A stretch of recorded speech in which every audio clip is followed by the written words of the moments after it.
Chào anh em thợ máy nhé. Nay tôi làm clip thật là ngắn hướng dẫn cho các bạn nào chưa biết làm lắp cái côn của xe Siut dòng Yamaha này các bạn nhé. Đây là cái bộ côn của con Siut tôi đang làm, giờ tôi đang chuẩn bị lắp vào đây. Thì hướng dẫn cho các bạn là lắp cái nắp ngoài cuối cùng này vào các bạn nhé.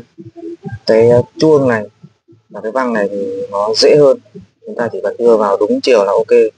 Nhưng còn riêng cái lắp ngoài cùng của cái côn sau này nhé, là các bạn lắp như nào, nhiều bạn là hỏi tôi rất nhiều, cho nên là hôm nay tôi làm clip ngắn thôi thì hướng dẫn lại các bạn.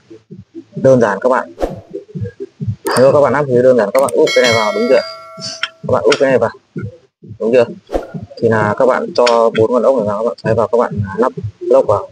Nhưng mà các bạn chú ý này,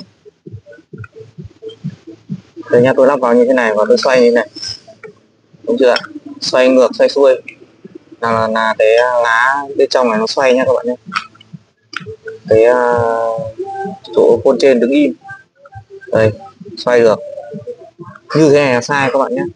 Bây giờ làm thế nào để lắp cho đúng, các bạn bỏ ra, các bạn xoay chuyển sang cái trống khác, vẫn chưa được đúng chưa, các bạn lại nhấc lên, các bạn xoay chuyển sang hướng khác. Khi nào nó đúng thì là nó được, khi nào nó đúng thì nó sẽ được các bạn nhé. Đấy, các bạn xoay như thế này thì là được. Đây, tại sao nó lại là được? Bởi vì xoay nó sẽ bám, xoay ngược hay xoay xuôi thì nó sẽ bám các bạn nhé, đúng chưa ạ?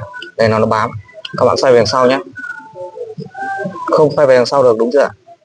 Bây giờ xoay về trước này thì nó quay cả cái chuông này, như thế này mới là đúng nha các bạn.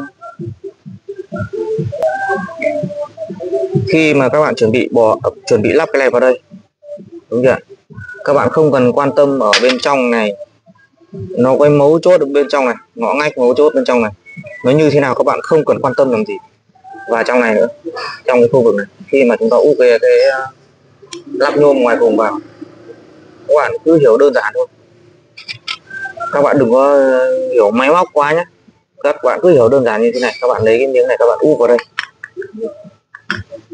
úp vào đây, các bạn xoay đi xoay lại mà thấy cái lá và cái lá côn nó xoay tròn, nó trượt như này, đây gọi là cứ cho nó trượt đi các bạn nhé.